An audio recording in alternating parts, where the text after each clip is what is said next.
I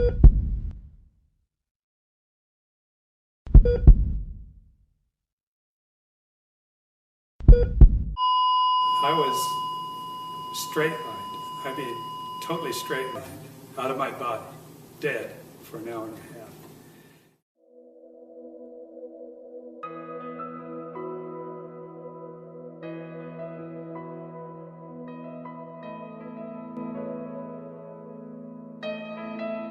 My name is Richard Cole, and I am 72 years old. I have never been what I would call religious. I've always believed that there was a God, and I believed that there was Jesus, but I've had doubts. I've been a doubter before, but I'm no longer that. I was on my way to Monterey. I go up there every year for the historic car races. While I was stopped at the stoplight, I had a pain that started in my jaw, right in the mandibular area, went down my jawbone, down my carotid artery, and into my chest. I said, "Whoa, this is strange." My friend and his wife said, "What's wrong with you? You don't look very good. What's your symptoms?" I said, "Well, my hands feel a little sweaty and I feel a little clammy." I said, "I don't know what's going on." He says, "I'm going to take you to the hospital." I said, "Oh, I'll be okay. I'll go home and take an aspirin. This will be done with." He says, "No, we're going right now."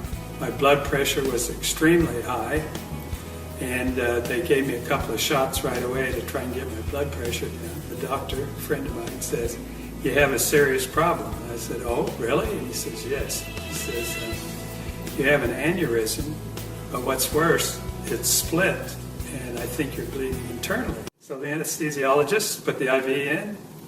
I went off to sleep right away, and they start rolling me down the hall to the operating room. And then I realized that I was still conscious and I wasn't under yet. It was like I was for a little bit, but then I was awake again. And I saw them roll me into the operating room. And so I wanted to tell the doctors that, "Hey, you got to give me some more of whatever it was you gave me because I'm not out yet." But I couldn't speak. So I'm laying on the table, and there are 3 doctors standing over me and 2 nurses. And they all have their gowns on, their mask on and everything. They're ready to go. And I heard the doctor ask the nurse for the scalpel, and she got it, and she started to open me up from right here down to here. He did. And then I saw them go down and start to take my heart out, and then everything went black. But I was still conscious, but I couldn't see anything. And it was like a heavy black fog, and I'm just standing there looking around. I couldn't figure out what to do next or what was going to happen next. Right then, 2 beams of light came over my right shoulder. So I started to turn around and look over my shoulder to see where it was coming from. And then I heard a voice. And the voice was very authoritative, not loud, but he says, "Don't turn around."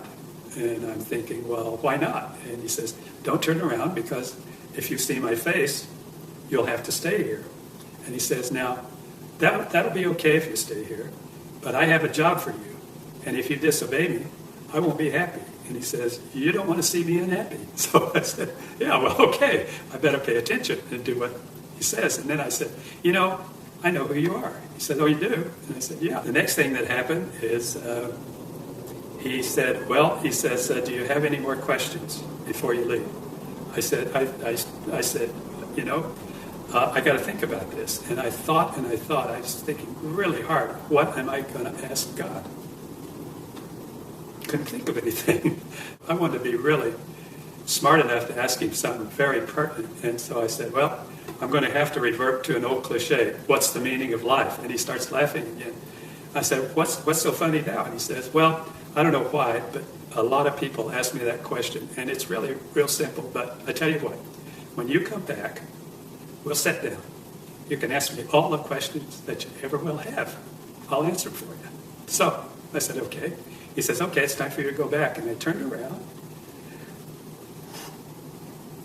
I'm sorry, but he put his arms around me. He put his arms around me. And it was a feeling that I can't explain. It was unconditional love, but it was words. I can't tell you the words. And I'm sorry, but I always act like this because I can feel it again. So uh,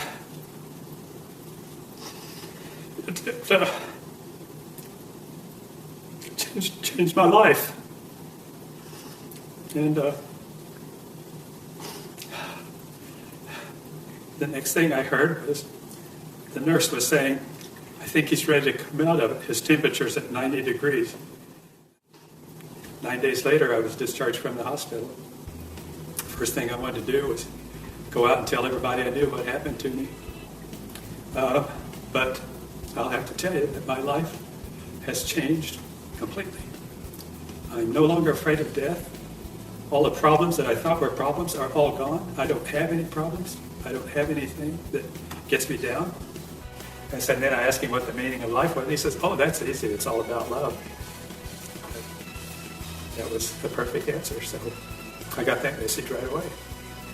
Now I study the Bible.